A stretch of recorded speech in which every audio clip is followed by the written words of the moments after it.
we have here some different materials. This is the golden gesso, hard sandable gesso. It's expensive, but it is one of the best gessos.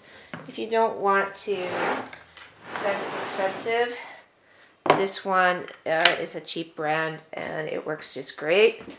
And it's much cheaper. And so you can see it's just like a thick white paint, right? So, and then I was mentioning to you calcium carbonate, right, as well. And that's this powder stuff here. So it's just calcium. You see inside there? It's just a calcium powder.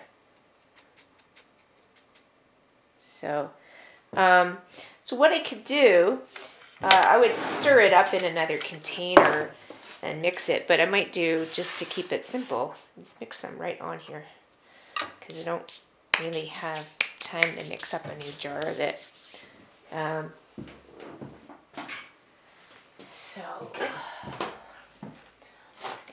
So I've thrown a little bit of the powder there, and I'm going to add a little extra gesso to the powder and just mix it in right there on the board.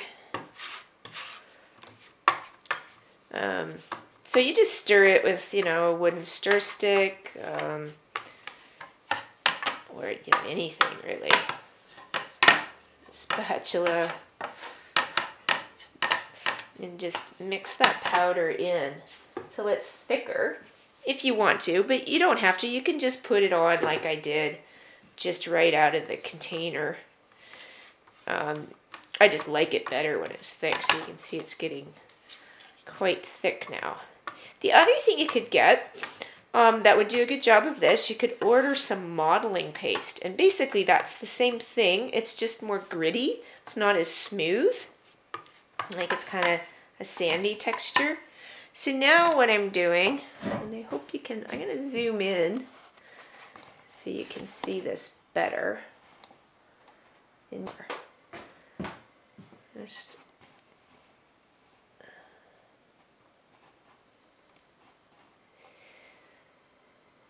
might help. So what I'm doing is, like, you can see some texture there from before. Scraping on and kind of using, see I have a bead of it on my knife, and then scraping it on kind of sideways. Do you see the texture? Let's see if we can get a little closer here. Do you see the textures that leaves? It's kind of interesting, eh? That it leaves some interesting skipped textures. So you're not trying to put it on smooth. If you drag the side of your tool, right, you get these interesting textures that build up. And once I add graphite to that, once it's dry, you'll be able to see that more. So, and I do like it a little bit thicker. You could probably put almost anything in here just to make it thick. If you had some fine sand, or probably even flour, right? Like wheat flour, just to thicken it up if you don't have access to calcium carbonate. So, I wonder if you can see the textures a bit. Right? See these different textures there, right? So that's what I'm doing. And then just to show you the other board that I did, and this can be done on cardboard. It can be done on thick paper too. It tends to warp the paper a bit though. So that's that one. And then this is the one I did earlier that I did not thicken. And you can see the pieces of paper stuck to it as well. And it's still setting up a bit. So I could continue to drag through that a bit if I want, now that it's kind of more tacky. And, you know, the other thing, if you have access to some art supplies, but maybe not the calcium carbonate, you could, and maybe you have some heavy gel medium for painting with acrylic paint. That would also work nicely. So, and I could put a little bit more on top of the paper that I put on there, just to help it kind of get the effect of the old pavement patching, right? So there's different pieces of paper stuck in there. And maybe put another layer on so it has that effect, right?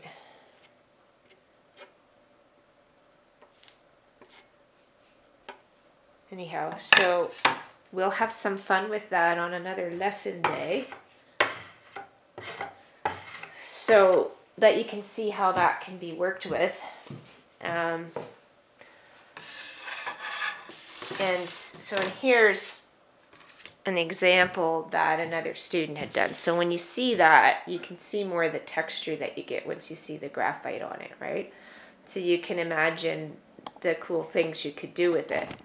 And there's me trying to do the old man rather badly, but you know, you kind of get the idea of what you can do. So I'm going to try just doing a little bit of work on there, so you can see the different things you can do.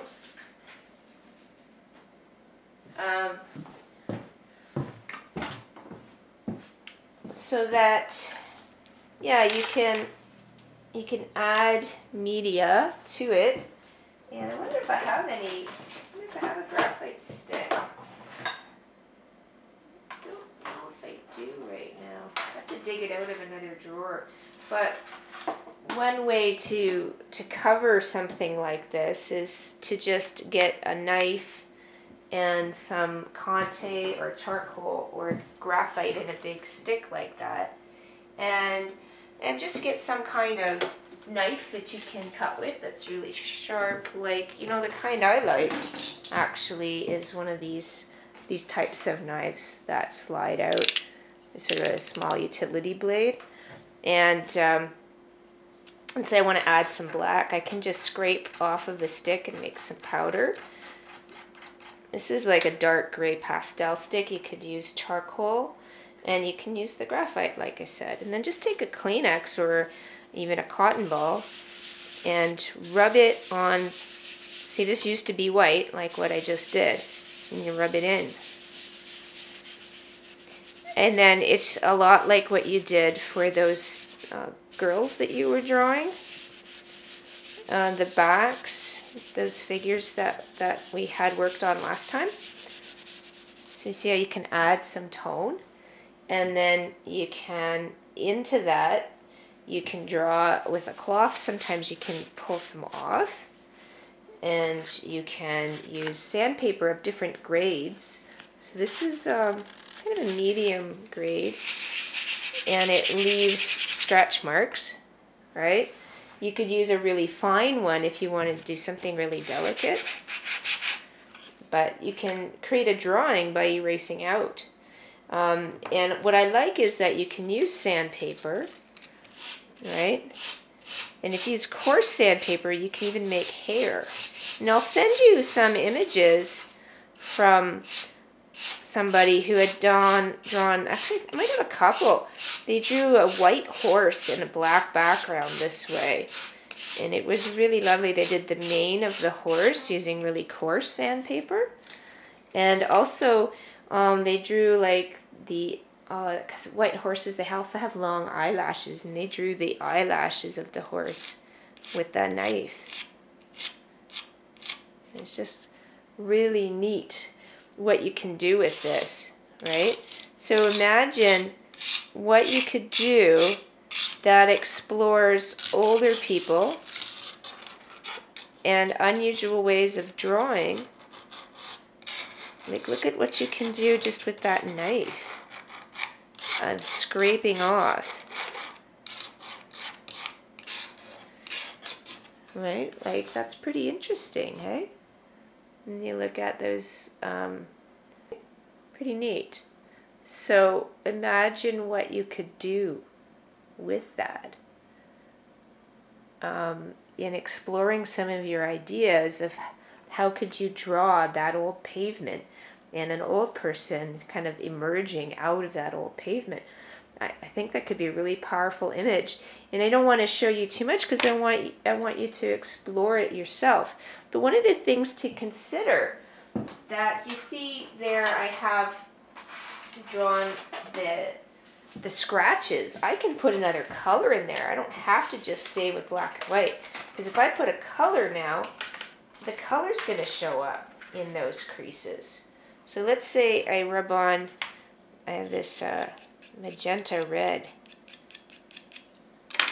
And then I could rub that on with my Kleenex. And now it takes on a pink cast into those white lines. And you know, I could put other colors. I've also used this with paint.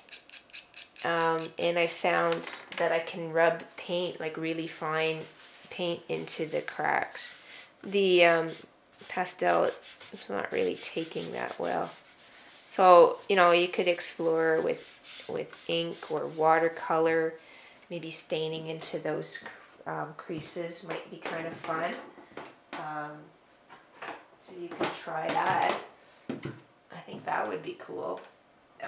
Or what other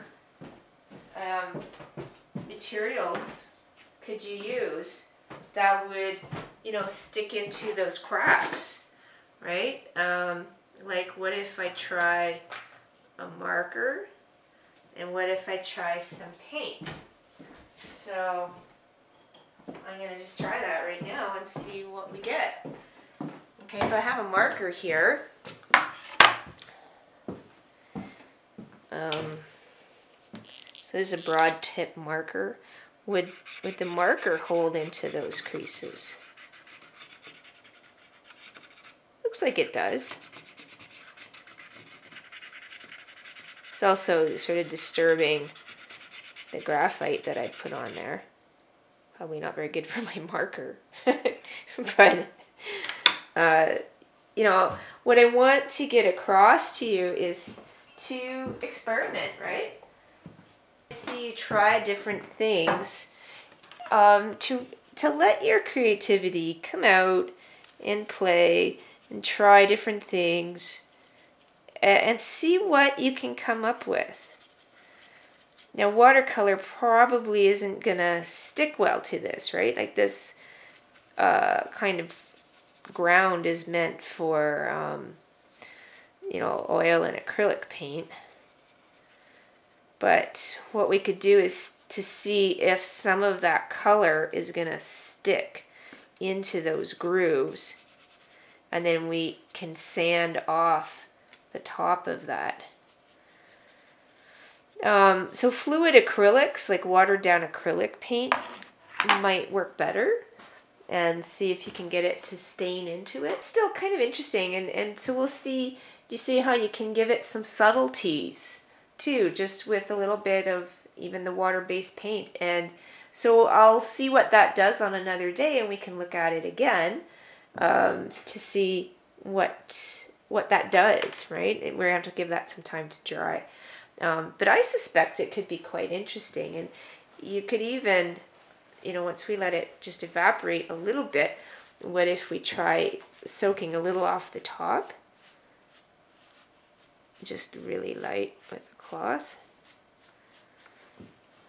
So I think we'd be better to let it dry first though, and then maybe just a really light fine sandpaper just scuffing off the top surface so that we can leave some of the color in the low parts. So I think like a watered down acrylic would be better than watercolor because it's going to stick to it better. Depends what you've got, right? So, you know, play around and see what you can create, okay? Yeah, so it could be really interesting. And so, yeah, my idea is to expose you to different ways of working so that your own creativity can can just get sparked and go, oh, I think I could do this with that. And maybe, just let yourself explore and see what comes out naturally from you while you're learning how to draw, because you do have such really interesting and strong ideas. And that's what I want them to see in you when you apply to that school, to see that you've got some really cool ideas, raw ideas before all the training, and that we can develop that skill so you can draw well.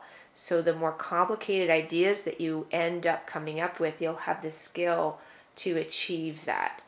But this kind of thing is more about exploring than having a high degree of skill, right? So have fun, let yourself explore, okay? So, and I look forward to our next lesson and seeing what you create. Bye.